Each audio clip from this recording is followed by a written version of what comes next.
안녕하세요. 서쌤 우충수와 서쌤입니다. 여러분, 평소에 거짓말 얼마나 하고 사시나요? 자고 일어나 보니 진실만 말할 수 있는 사람이 된다면? 생각만 해도 아찔하죠? 그런데 여기 정치밖에 모르는 정치인이 있습니다. 이거 특정 정치인 홍보 영상 아니냐고요?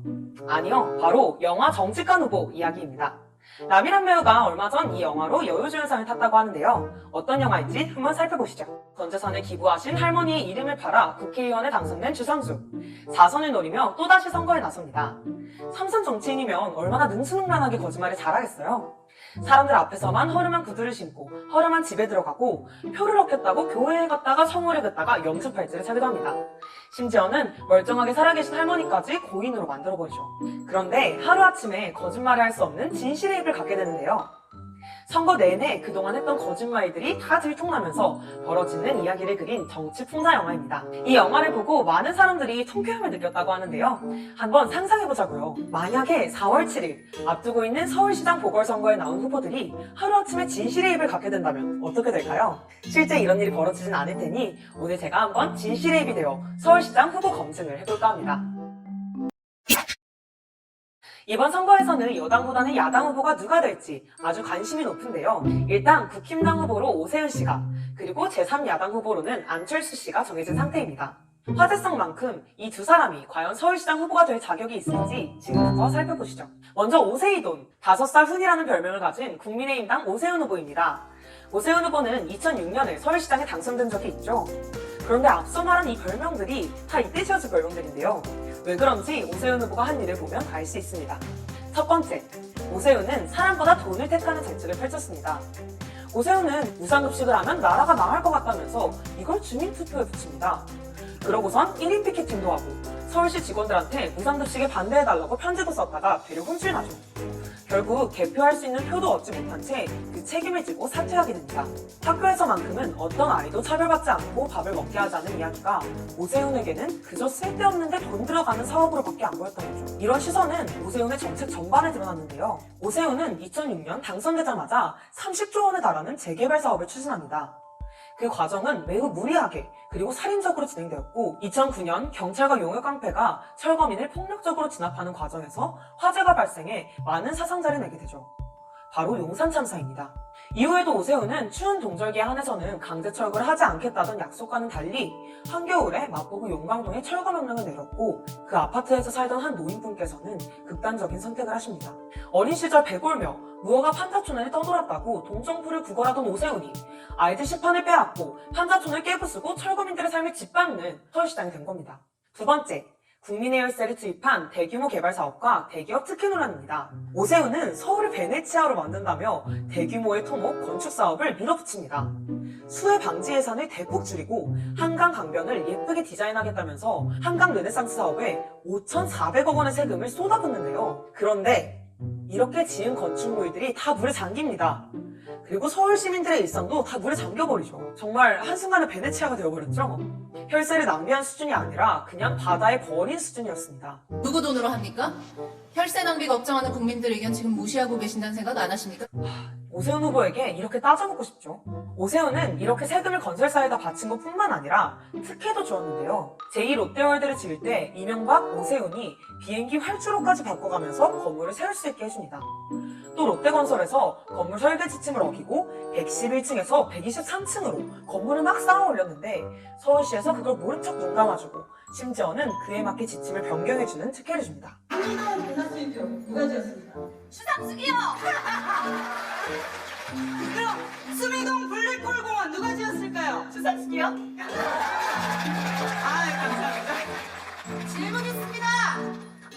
그 육교랑 공원 지은 건설사가 태원생명 계열이라는데 맞습니까?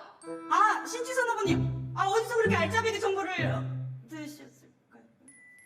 태원그룹이랑 짱짜리 하신 거 맞죠? 그럼 엑스포 개최하면 도시 이미지 좋아지고 경제 좋아진다고 했던건요? 개구랍니다. 그럼 왜 밀어붙인 겁니까? 태원에서 와이로를 너무 많이 썼어요. 와이로 오세훈은 재임 기간 4년 동안 재산을 20억 넘게 불렸는데요. 어쩌면 그 비법이 방금 본 장면에 있는 게 아닐까요? 정리하면 오세훈의 서울시장 임기 동안 살인적인 개발로 건설사만 돈을 가득 벌었고요. 우리 국민들이 땀 흘려 번 혈세는 낭비되었고 서울시 부채는 8조가 쌓였습니다. 그러니 오세훈이 얼마 전에 올린 오세훈의 서울시 기억하시나요? 라는 트윗에 이런 시민들의 뼈 때리는 말들이 줄줄이 달린 겁니다. 여기에 최근에는 산업통상자원부가 공개한 북한 원자력발전소 건설 추진 문건 제목에 포함된 V가 VIP 대통령을 뜻하는 거라며 음모론을 제기하다가 문서작업 한 번도 안 해봤냐면서 놀림을 사기도 했죠. 정말 5살 훈이라는 별명이 왜 붙여졌는지 알만하죠. 5살 훈이 후보는 논란을 달고 사는데요. 이번 서울시장 출마 선언에서도 그랬습니다. 야권 단일화를 위해 안철수 후보님께 간곡히 제안하고자 합니다. 국민의힘 당으로 들어와 주십시오. 합당을 결단해 주시면 더욱 바람직합니다. 그러면 저는 출마하지 않고 야권 승리를 위해서 최선을 다하겠습니다. 한마디로 안철수가 국민의힘당으로 들어와서 서울시장에 출마하면 자기는 출마를 하지 않겠다는 출마 선언을 한 건데 참 난감하죠? 그럼 안철수는 어떤 사람이냐고요? 사실 저도 잘 모르겠습니다. 다들 비슷하실 것 같은데 네이버 질문창에 안철수를 검색하면 이런 글들이 올라와요. 뭐 하는 사람인지 모르겠다? 마라톤머니야. 그럴 만한 것이 지금까지 나 정치하겠다 이렇게 안철수가 선언한 이후에 제대로 된 입장도 제대로 한 것도 단 하나도 없었기 때문이죠.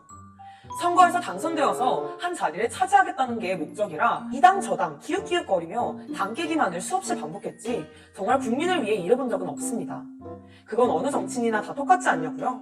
안철수의 거짓말과 권력 욕심 제대로 한번 살펴보시죠. 먼저 안철수가 한 거짓말인데요. 안철수 의원의 자서전에는 이렇게 쓰여 있습니다. 오랫동안 전세살이를 해봐서 집 없는 서름을 잘한다. 그런데 말입니다. 개구랍니다. 개구랍니다. 26살에 아파트를 매입했던 사실이 밝혀졌습니다. 그리고 어렵게 구했다던 전세 신혼집도 부모님이 구해준 집이라는 사실이 밝혀졌죠. 그래놓고 하는 변명이 내 집이 있었지만 이사를 많이 다녀서 전세로 살아봤기 때문에 집 없는 서름을 안다는 거였는데요. 아니 집이 있는데 집 없는 서름을 어떻게 알아요? 앞뒤가 전혀 맞지 않죠? 무릎팍도사에서도 군입대 때 아내는 하나도 몰랐다 이렇게 거짓말을 해서 방송통신심의위원회에 징계를 받기도 했습니다. 대통령이 되고 싶은 욕심에 증거까지 조작해서 사건을 만들어냈던 것도 있었는데요. 지난 19대 대선에 국민의당으로 출마한 안철수는 대선 기간 동안 당시 문재인 후보의 아들인 문준욱 씨에 대한 특혜 채용 의혹을 계속해서 제기하면서 대선 판도를 뒤집으려고 했죠. 그런데 그 증거로 국민의당에서 제시했던 녹취록이 알고 보니 조작이었다는 거예요. 그게 밝혀지자 안철수는 모르는 척 하는데요. 그런데 이 증거를 조작한 사람이 안철수와 친분이 깊은 사람이라는 겁니다. 국민의당 당원이면서 안철수의 제자이고 안철수 후보와 토크 콘서트를 함께했고 또 그렇게 유명세를 얻어 국회의원 선거에 출마하기까지 한 사람이 그 증거를 조작했다고 하니 과연 이걸 안철수가 정말 모를 수 있겠냐는 것이고 수상하죠. 마지막으로는 안철수가 포스코의 이사를 맡으면서 포스코가 부실 기업을 인수하는 과정을 모른 채 했다는 점입니다. 포스코는 1대 주주가 국민연금, 즉 국민인 대기업인데 이명박 정부가 자원외교라는 이름으로 자기 이득은 다 챙기면서 국민의 세금이 들어간 기업이 막대한 손해를 보게끔 하는 그 과정을 안철수가 못 본 채 해주었다는 겁니다. 그걸 감시하라고 있는 이사 자리를 차지하고선 말이죠. 그러고선 5년간 7억 원의 임금과 포스코 주식, 비행기 1등석 티켓 등 이런 혜택을 무수하게 많이 받았다고 합니다. 영화에서 주상숙이 기업 뒤를 봐준 걸 들키자 받았던 뇌물들을 싹 다 쓸어담는 이 장면. 아마 이 포스코 문제가 터졌을 때 안철수도 이렇게 허둥지둥 뇌물을 받은 흔적을 없애고 있지 않았을까 싶네요. 이렇게 거짓말에 꼼수, 비리가 다 들통난 주상숙은 그동안의 잘못을 모두 인정하고 법적인 책임을 집니다. 한마디로 죗값을 받죠. 그렇다면 현실에서 주상숙과 같이 아니 주상숙보다 더 나쁜 짓을 했던 오세훈 그리고 안철수는 지금 후보 자격으로 선거에서 국민의 심판을 받기 전에 죄를 따져버릴 수 있는 법정에서 심판을 받아야 하는 게 아닐까요? 서울시장 선거가 정말 얼마 남지 않았습니다. 시민들의 눈과 입을 가리기 바쁜 적폐들을 꼭 청산하는 기회로 삼았으면 좋겠는데요. 정말 시민들을 위한 정직한 삶을 살아온 사람이 국민의 대표자가 될 수 있도록 소중한 한 표 꼭 행사합시다.